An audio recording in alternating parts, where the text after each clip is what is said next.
बेहद स्वागत है जी आप सभी स्टूडेंट्स का। एक बार फिर हाजिर हैं, बेहद ख़ास प्रोग्राम है हमारा और हमारे साथ लैंडमार्क इमिग्रेशन से जसमीत भाटिया जी की टीम के साथी अनीता भंडाल जी हमारे साथ मौजूद रहेंगे। अनीता जी आपका स्वागत है। Thank you so much.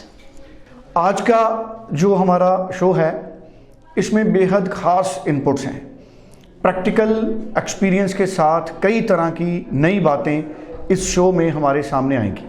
तो बात को आगे कई पहलुओं से हम लोग आगे लेके जाएंगे।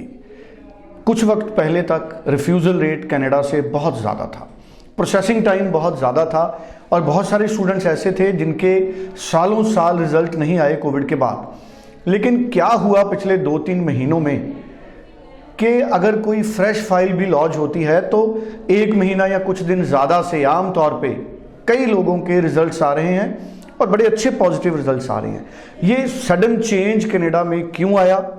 ऑफिशियली तो प्रोसेसिंग टाइम वही है कनाडा का जो पहले उन्होंने मेंशन कर रखा है, अप्रॉक्सीमेटली 3 महीने के आसपास। लेकिन रिजल्ट 1.25 महीने 1 महीने में क्यों आ रहे हैं, ये सबको हैरान करने वाली बात है और इन्हीं सब बातों पे बात करेंगे अनीता जी से। अनीता जी, ऐसा क्या हुआ कि बड़ी तेज़ी से रिजल्ट आ रहे हैं और जब हम ट्रेंड देखते हैं तो प्रोसेसिंग टाइम लगता है कि 1 महीना 1.25 महीना रह गया? जी हाँ सर, अगर मैं बात करूँ तो हाई कमीशन ने अभी 2 महीने पहले अपना अपडेट शेयर किया था कि अब उनका जो टर्न अराउंड टाइम है वो है 120 डेज। सो उस टाइम वीज़ा डिसीजन भी उतना ही डिले कर रहे थे। लेकिन अब अगर मैं बात करूँ तो हमारे वीज़ाज जो मैंने प्रैक्टिकली देखे हैं वो विद इन मंथ या कई बार 1 महीना 10 दिन इस तरह से या 1.5 महीने के बीच में आ रहे हैं। तो ये बदलाव ज़रूर हुआ है। इसका रीज़न मैं आपको बताना चाहूँगी। पहला रीज़न तो इसका ये है कि पहले कनाडा के पास बहुत एप्लीकेशन थी, उनके पास बहुत ज़्यादा बैकलॉग था एंड मैन पावर उनके पास कम थी। बैकलॉग होने का एक सबसे बड़ा रीज़न है कि कोविड के टाइम पे सारी कंट्रीज बंद हो चुकी थी, हम एप्लीकेशंस नहीं फाइल कर सकते थे। लेकिन कनाडा वाज द कंट्री जहाँ पे हमने एप्लीकेशंस भेजी। अब ऐसे टाइम पे बहुत सारी एलिजिबल प्रोफाइल्स भी आई, नॉन एलिजिबल प्रोफाइल्स भी आई। लेकिन जब वापस से सब कुछ सॉर्ट हुआ, सारी सिचुएशन अंडर कंट्रोल हो गई, तो अब जो लोग यूके जाना चाहते थे, ऑस्ट्रेलिया जाना चाहते थे, यूरोप जाना चाहते थे, तो उन लोगों ने वापस से अपनी ड्रीम डेस्टिनेशन में अपनी फाइल्स लॉन्च करना शुरू कर दिया।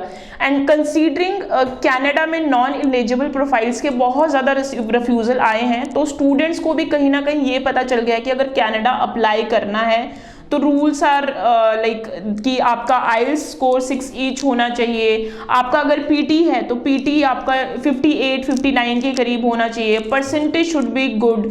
ऐसा नहीं है कि हम विदाउट आइल्स अप्लाई कर दें या फिर हमारे पीटी में स्कोर अच्छे नहीं है वैसे अप्लाई कर दें। तो कहने का ये मतलब है कि उनके पास जितनी भी एप्लीकेशंस आई हैं वो एलिजिबल एप्लीकेशंस आई हैं एंड साथ में उन्होंने अपना जो मैन पावर है वो भी बढ़ा दी है। तो ये भी एक बहुत बड़ा रीज़न है कि अभी जो वीज़ा डिसीजन है फास्ट आ रहे हैं।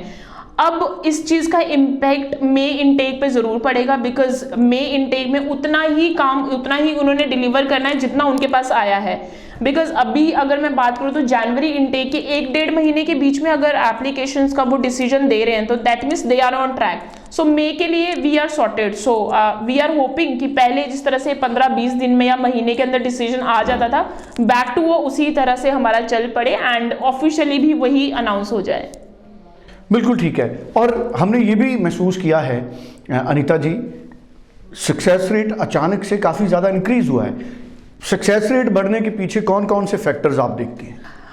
सक्सेस रेट बढ़ने के पीछे सबसे बड़ा तो यही है कि लोगों ने जब एप्लीकेशंस पहले अप्लाई करी थी, किसी कोई एलिजिबल है कोई नहीं एलिजिबल है, क्योंकि मार्केट में ना ये चीज़ का बहुत हो गया था कि अभी कोई कंट्री नहीं है तो आप सिर्फ कनाडा अप्लाई करो। लोग कनाडा में प्राइवेट कॉलेजेस में बहुत ज़्यादा एप्लीकेशंस अप्लाई कर रहे थे क्योंकि प्राइवेट कॉलेजेस में कोई गैप नहीं कंसीडर किया जाता। आइल्स है तो ठीक है, नहीं है तो कोई बात नहीं। अगर आपकी पीटी स्कोर है तो अगर कोई स्टूडेंट है 12th पास आउट है, उसने 2015 या 16 में करी है, तो लोग एप्लीकेशंस लगा रहे थे 2020 या 21 में।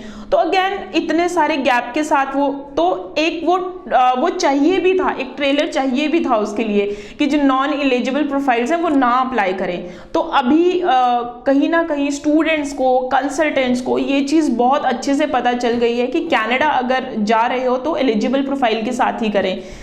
दूसरा जो सबसे इम्पॉर्टेंट है, जो मैं हर बार यही बोलती हूँ कि आपका कोर्स बहुत इम्पॉर्टेंट रोल प्ले करता है कनाडा की एप्लीकेशन में। आप किस कोर्स के लिए जा रहे हो, that should be relevant. Progression होना चाहिए आपका, कि आपका जो कोर्स है तो वो आपका एक स्टेप ऊपर ही होना चाहिए। तो ये 2-4 फैक्टर्स हैं जो कि हमने ध्यान रखना है। यानी कि हमारा, अगर हमने 12th किया है तो हमारा 2021 में या 2022 पास आउट है तो बिल्कुल परफेक्ट है, कोई प्रॉब्लम नहीं है। अंडर ग्रेजुएट है तो 6 ईच आपके होने चाहिए। पोस्ट ग्रेजुएट है तो ट्राई करो 6.5 नॉट लेस देन 6 की, नहीं तो अगर 6 ईच भी होता है तो ऑप्शंस आर स्टिल देयर। सो ये इन चीज़ों का। लेकिन अगर मैं बात करूँ तो पीटी पे भी अभी वीज़ाज आने शुरू हो गए, बट मेरी यही रिकमेंडेशन है कि आप कॉलेज के जो academic requirement and English requirement है उसके बेसिस पे ही अपने आइल्स को और अपनी परसेंटेज को फोकस करें। लेट सपोज अगर आप अप्लाई करना चाहते हैं शेरिडन कॉलेज में, तो शेरिडन कॉलेज की पीजी डिप्लोमा की रिक्वायरमेंट है 6.5 नॉट लेस देन 6, तो आप उसके अकॉर्डिंगली ही अपने आइल्स प्रिपेयर करें। हम एम्बेसी के जो रूल्स हैं वो तो एसडीएस के लिए 6 ईच हैं, तो उस पे ना चल के कॉलेज के एकेडमिक रिक्वायरमेंट को फोकस करें। यानी कि अगर हम बड़ा एम करेंगे तभी हमारा जो टारगेट है वो कंप्लीट हो पाएगा। बिल्कुल ठीक है जी, बेहद इंपॉर्टेंट इन्फॉर्मेशन हमारे साथ अनीता जी ने शेयर की है। मुझे उम्मीद है स्टूडेंट्स को इसका खासा फ़ायदा मिलेगा। 904139 904112 पे आप बात कीजिए, फ़ोन कीजिए, जसमीत भाटिया जी से मिलने के लिए अपॉइंटमेंट बनाइए, और ईमेल करना चाहें तो info@landmarkimmigration.com पे आप ईमेल करिए। हर रोज़ शाम को 4 बजे लाइव शो है जिसमें बहुत बार मैं भी होता हूँ, जसमीत जी होते हैं हमारे साथ, सुरभि जी होते हैं, और बहुत जल्द अनीता जी भी उस लाइव शो में हमारे साथ आया करेंगे।